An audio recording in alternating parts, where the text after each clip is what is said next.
প্রিয় সাথীরা এবং বন্ধুরা, কানাডার টরন্টো থেকে আমি আনোয়ার হোসেন মুকুল। ভিডিওতে রয়েছেন ছোয়া আনোয়ার। আপনাদেরকে জানাচ্ছি শুভেচ্ছা এবং আজকের পর্বটি দেখার জন্য কৃতজ্ঞতা। যে বিষয়টা নিয়ে আজকে আলোচনা করার সুযোগ সৃষ্টি হয়েছে সেটা হচ্ছে সারা বাংলাদেশ জুড়েই বলতে পারেন মানুষের ভেতরে একটা আলোচনা হচ্ছে। জামায়াতে ইসলামীর একজন এমপি, ওনার নাম হচ্ছে গাজী নজরুল ইসলাম।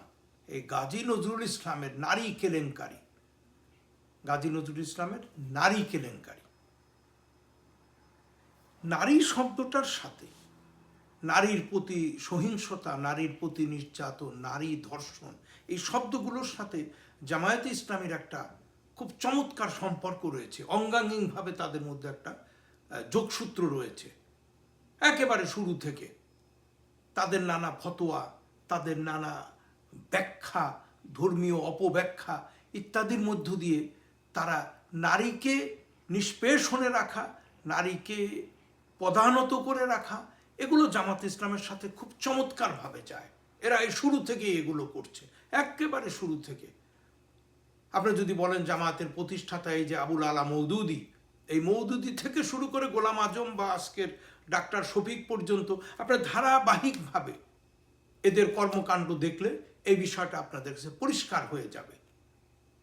মনে নাই আমাদের ৭১-এর মহান মুক্তিযুদ্ধের সময় এরা ফতোয়া দিয়েছিল নারী হচ্ছে যুদ্ধের ময়দানে গনিমতের মাল, তাকে যে কোনোভাবে ভোগ করা জায়েজ। তারাই তো বলেছিল। তাহলে আপনি কি বলবেন?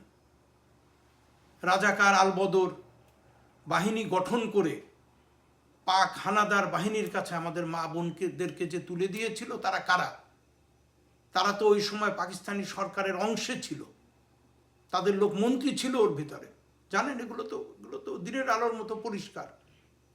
এবং এরা সবসময় ধর্মটাকে ব্যবহার করে, এদের কাজ হচ্ছে ধর্মকে ব্যবহার করে মানুষকে এমন মিথ্যা কথা বলে প্রলোভিত করা যে সেটা একমাত্র তারাই করতে পারে। বলতেছে যে বেহেশতের টিকিট পাওয়া যাবে আমাদের ভোট দিলে আল্লাহ খুশি হবে।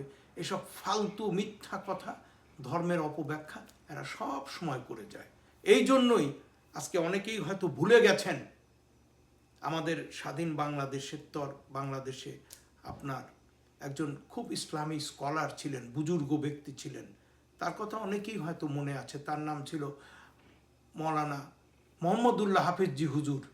তিনি ওই সময় তিনি বলে গিয়েছিলেন, এই হাফেজি হুজুর বলে গিয়েছিলেন যে জামায়াতে ইসলামীর যে রাজনীতি, যে মওদুদির যে রাজনীতি, এটা হচ্ছে ইসলাম বিরোধী ফিতনা। এটা ওই হাফেজি হুজুর বলে গিয়েছিলেন। আপনারা রেকর্ড চেক করলে পেয়ে যাবেন।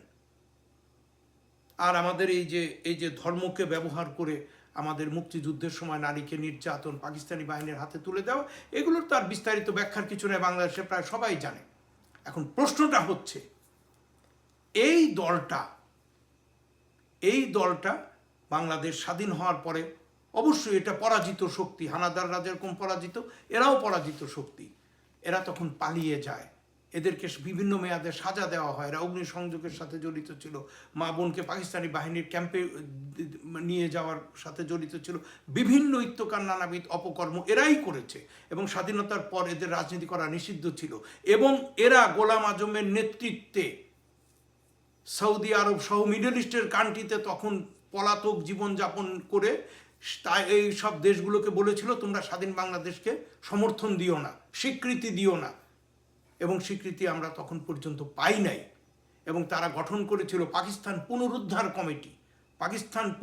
কমিটি গঠন করে বিভিন্ন দেশে তারা দুতিয়ালি করেছিল যেন স্বাধীন বাংলাদেশকে স্বীকৃতি না দেওয়া হয়। হ্যাঁ, আপনার দেশ স্বাধীন বাংলাদেশ, যেই বাংলাদেশের পাসপোর্ট আপনি বহন করেন। প্রিয় বন্ধুরা, এই যে গাজী নজরুলের যে কাহিনী, গাজী নজরুলের এই কাহিনীতে একটাবার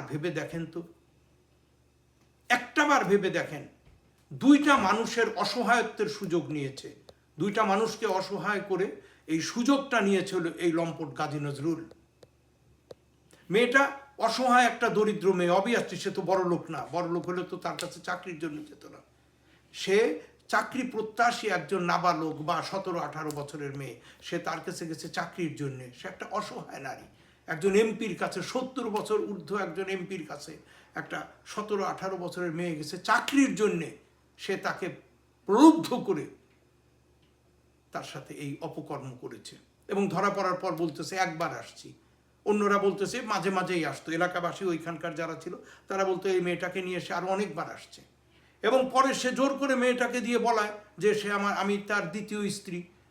আপনি দেখেন এই মেয়েটাকে কিভাবে মানসিক কষ্ট দিয়ে এই কথা বলানো হলো। আবার প্রথম স্ত্রী যার সাথে সে দীর্ঘদিন ঘর করছে তাকে দিয়েও পরিস্থিতি নিয়ন্ত্রণে আনার জন্য বলা হলো যে হ্যাঁ আমার স্বামী দ্বিতীয় বিয়ে করেছে। এগুলো কি তারা সত্যি বলেছে, তাদের মন থেকে বলেছে? আপনার কাছে কি মনে হয়? এগুলো হচ্ছে বলানো হয়েছে। এই দুইজন নারীর অসহায়ত্বেরই সুযোগটা এই গাজী নজরুল নিয়েছে। এই দুইজন নারীর বিষয়টা ভাবেন। আপনাদের সবাইকে ধন্যবাদ, ভালো থাকবেন।